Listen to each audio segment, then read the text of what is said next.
नगरी न्यूज की खास पेशकश खबर दिन भर में आपका स्वागत है। मैं हूं दीक्षा शर्मा। चलिए रुक करते हैं दिन भर की बड़ी खबर। लोकसभा अध्यक्ष ओम बिरला ने पुलवामा हमले में शहीद हुए हेमराज मीना की बेटी की शादी में मायरा लेकर पहुंचकर अपना 6 साल पुराना वादा निभाया। उन्होंने सांगोद में आयोजित विवाह समारोह में वीरांगना मधुबाला को चुनरी उड़ाई और भावुक होकर शहीद हेमराज को याद भी किया। इस मौके पर सांगोद विधायक व ऊर्जा मंत्री हीरालाल नागर भी मौजूद थे। बिरला ने मधुबाला को मायरा पहनाया, जबकि मधुबाला ने उन्हें तिलक कर आरती भी उतारी। समारोह में शहीद की प्रतिमा पर श्रद्धांजलि भी अर्पित की गई। इसके अलावा बिरला ने बताया कि वंचित वर्गों के लिए चल रही योजनाएं गांव-गांव तक पहुंचनी चाहिए, तभी सशक्त और विकसित भारत का सपना साकार हो सकेगा। उन्होंने शिक्षा, अधिकार और स्वावलंबन को समाज के हर कोने तक पहुंचाने पर भी जोर दिया। राजस्थान सरकार सामाजिक सुरक्षा पेंशन योजना की व्यापक समीक्षा की दिशा में कदम उठा रही है, जिसमें सामाजिक न्याय एवं अधिकारिता मंत्री अविनाश गहलोत ने बताया कि सरकार का उद्देश्य इस योजना को अधिक पारदर्शी और प्रभावी बनाना है, ताकि इसका लाभ व्यक्तियों को मिल सके। इसके अलावा मंत्री गहलोत ने जानकारी दी कि विभाग उन लाभार्थियों की पहचान कर रहा है जिनका वार्षिक बिजली बिल 48,000 या उससे अधिक है। ऐसे लोगों को अपनी अपात्र मानते हुए पेंशन योजना से बाहर करने पर विचार किया जा रहा है। इस प्रस्ताव के अनुसार लगभग 3 लाख लोगों की पेंशन प्रभावित हो सकती है। हालांकि मंत्री ने यह भी स्पष्ट किया कि फिलहाल किसी की भी पेंशन बंद नहीं की गई है, यह सिर्फ प्रस्ताव स्तर पर है और इसे मुख्यमंत्री कार्यालय को भेजा गया। अंतिम निर्णय मुख्यमंत्री के निर्देशों के आधार पर ही लिया जाएगा। अजमेर शहर में विकास की गति को और तेज करते हुए विधानसभा अध्यक्ष ने आज महत्वपूर्ण विकास कार्यों का शुभारंभ किया। इन परियोजनाओं का उद्देश्य शहर वासियों को जलभराव जैसी गंभीर समस्याओं से निजात दिलाना और उनके जीवन स्तर पर सुधार लाना है। मुख्य कार्यक्रम सागर विहार में आयोजित किया गया, जहां विधानसभा अध्यक्ष ने सागर विहार से आना सागर झील तक बनने वाले नाले का शिलान्यास किया। यह नाला लगभग 5 करोड़ रुपए की लागत से बनाया जाएगा और बारिश के पानी के सुचारू रूप को सुनिश्चित करेगा। इस परियोजना से सागर विहार और आसपास के इलाकों में जलभराव की समस्या काफी हद तक समाप्त होने की उम्मीद लगाई जा रही है। इस मौके पर विधानसभा अध्यक्ष ने कहा कि सरकार प्रदेश में चहुमुखी विकास को लेकर प्रतिबद्ध है। अजमेर जैसे ऐतिहासिक शहर की समस्याओं को दूर करना सरकार की प्राथमिकता में शामिल है। उन्होंने यह भी कहा कि विकास कार्यों में कोई लापरवाही नहीं बरती जाएगी और शहर वासियों को बुनियादी सुविधाओं से वंचित नहीं रहने दिया जाएगा। राजस्थान के चूरू जिले में शुक्रवार को आयोजित पंडित प्रदीप मिश्रा की धार्मिक कथा के दौरान अचानक मौसम बिगड़ने से बड़ा हादसा हो गया, जिसमें तेज हवाओं और धूल भरी आंधी के कारण कथा का पंडाल गिर गया, जिससे वहां मौजूद लोगों में भागदौड़ मच गई। इस हादसे में कई लोग गंभीर रूप से घायल हो गए और हादसे के समय पंडाल में करीब 15,000 लोग मौजूद थे।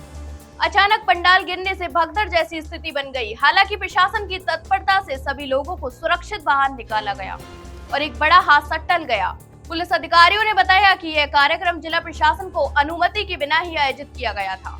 रतनगढ़ पुलिस क्षेत्र अधिकारी अनिल कुमार ने बताया कि आयोजकों को सुरक्षा के आवश्यक निर्देश दिए गए थे, लेकिन उनका पालन नहीं किया गया।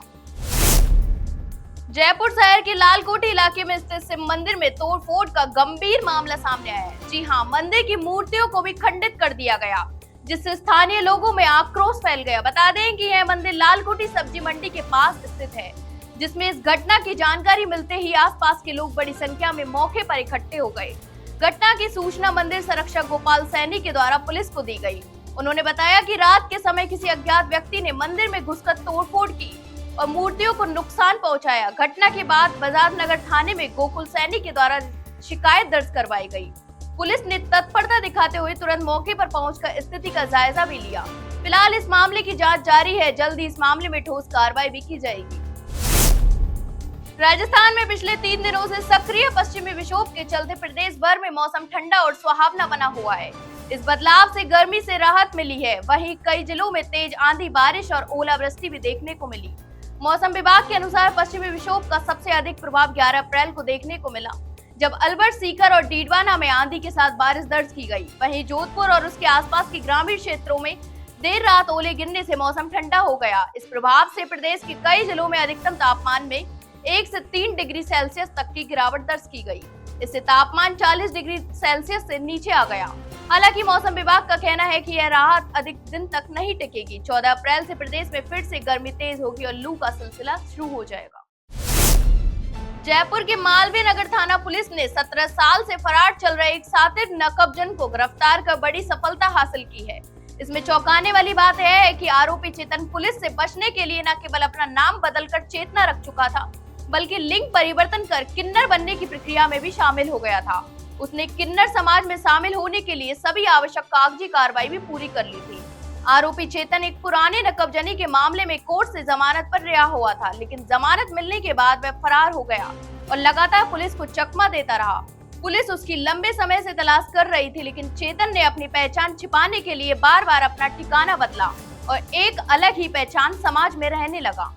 पुलिस का कहना है कि आरोपी रोजाना अपने ठिकाने बदलता था और किन्नर के रूप में समाज में रहकर खुद को कानून की पकड़ से दूर रखने की कोशिश कर रहा था, लेकिन पुलिस की कड़ी नजरों से आरोपी बच नहीं पाया। आखिरकार उसे गिरफ्तार कर लिया गया। राजस्थान समेत देश भर में सक्रिय हुए वेस्टर्न डिस्टर्बेंस का सबसे ज्यादा प्रभाव जयपुर एयरपोर्ट पर देखने को मिला। शुक्रवार को जयपुर में तेज धूल भरी आंधी के चलते विजिबिलिटी काफी कम हो गई थी, जिससे एयर ट्रैफिक प्रभावित हुआ। जयपुर एयरपोर्ट पर आखिरी समय में 4 फ्लाइट्स लैंड नहीं कर पाई, जिन्हें मध्य प्रदेश और राजस्थान के अन्य शहरों के एयरपोर्ट पर डायवर्ट किया गया। वहीं देर शाम दिल्ली एयरपोर्ट पर भी मौसम बिगड़ने से 3 अंतर्राष्ट्रीय और 2 घरेलू फ्लाइट्स को जयपुर एयरपोर्ट पर डायवर्ट करना पड़ा।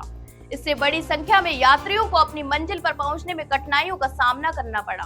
वहीं जयपुर डायवर्ट की गई फ्लाइट्स में जर्मनी, आबू धाबी और ढाका से आने वाली अंतर्राष्ट्रीय उड़ानें भी शामिल थी, जबकि मुंबई और सिलीगुड़ी की घरेलू उड़ानों को भी जयपुर भेजा गया। ये सभी फ्लाइट्स फिलहाल जयपुर एयरपोर्ट के पार्किंग एरिया में खड़ी हैं और एयर ट्रैफिक कंट्रोल यूनिट से अनुमति मिलने के बाद पुनः दिल्ली के लिए रवाना होंगी। राजस्थान के नसीराबाद सदर थाना क्षेत्र के सांप्रोदा गांव में स्थित राजकीय उच्च माध्यमिक विद्यालय में असामाजिक तत्वों के द्वारा की गई तोड़फोड़ से ग्रामीणों में आक्रोश का माहौल बना हुआ है। दरअसल 2 दिन के अवकाश के बाद जब विद्यालय पुनः खुला तो विद्यालय परिसर में अव्यवस्था और नुकसान की तस्वीरें सामने आई हैं। बता दें कि घटना का खुलासा उस समय हुआ जब विद्यालय की शिक्षिका पिंकी शर्मा विद्यालय पहुंची। उन्होंने देखा कि विद्यालय के कार्यालय सहित सभी कमरों के ताले टूटे हुए थे, अलमारी और बक्सों में रखा सामान बिखरा हुआ था और अक्षय पेटी का ताला भी टूटा मिला। इस पर उन्होंने तत्काल प्रधानाचार्य पूर्णिमा को सूचना दी। सूचना मिलने से ही एक अन्य शिक्षक भूपेंद्र सिंह, सरपंच प्रतिनिधि राम सिंह चौधरी और रामसर पुलिस चौकी प्रभावी मौके पर पहुंचे। विद्यालय के इस प्रकार अपवित्र किए जाने से ग्रामीणों और विद्यालय स्टाफ में नाराजगी जताई हुई है। प्राथमिक जांच में यह सामने आया कि अज्ञात बदमाशों ने विद्यालय में घुसकर जानबूझकर तोड़फोड़ की और सामान अस्त व्यस्त कर दिया। हालांकि अब तक किसी प्रकार की चोरी की पुष्टि नहीं हुई है, लेकिन अक्षय पेटी समेत अन्य सामानों को नुकसान भी पहुंचाया गया। पाली जिले के सुमेरपुर क्षेत्र में देवस्थान विभाग की जमीन को अपनी संपत्ति बताकर 26 लाख रुपए में बेचने के मामले में बड़ा खुलासा हुआ है। पुलिस ने इस प्रकरण में आरोपी लविश जैन को गिरफ्तार कर लिया, जिसे न्यायालय ने 13 अप्रैल तक पुलिस रिमांड पर भेजा है। वहीं 4 अन्य आरोपी अभी फरार हैं, जिनकी गिरफ्तारी के लिए पुलिस की छापेमारी जारी है। दरअसल यह मामला ग्राम भारूदा स्थित खसरा नंबर 763 और 64 से जुड़ा है, जो राजस्व रिकॉर्ड में त्रुटि के कारण जयंती लाल और जेठमल के नाम दर्ज हो गई थी। ग्रामीणों की शिकायत पर हुई जांच में सामने आया कि जमीन असल में देवस्थान विभाग की है। इस संबंध में तहसीलदार को जमीन को देवस्थान के नाम दर्ज करने का आदेश भी जारी किया गया था। इस जांच में सामने आया कि तत्कालीन तहसीलदार और हल्का पटवारी की लापरवाही के चलते रिकॉर्ड में नाम नहीं हटाया गया। इसी का फायदा उठाते हुए लविश जैन और उसके 4 साथियों ने षड्यंत्र पूर्वक जमीन को पैतृक संपत्ति बताकर राजस्व विभाग में विरासत का म्यूटेशन करवा लिया। तो ये थी दिन भर की तमाम बड़ी खबरें। कल फिर आपके साथ रूबरू होंगे, तब तक के लिए नमस्कार।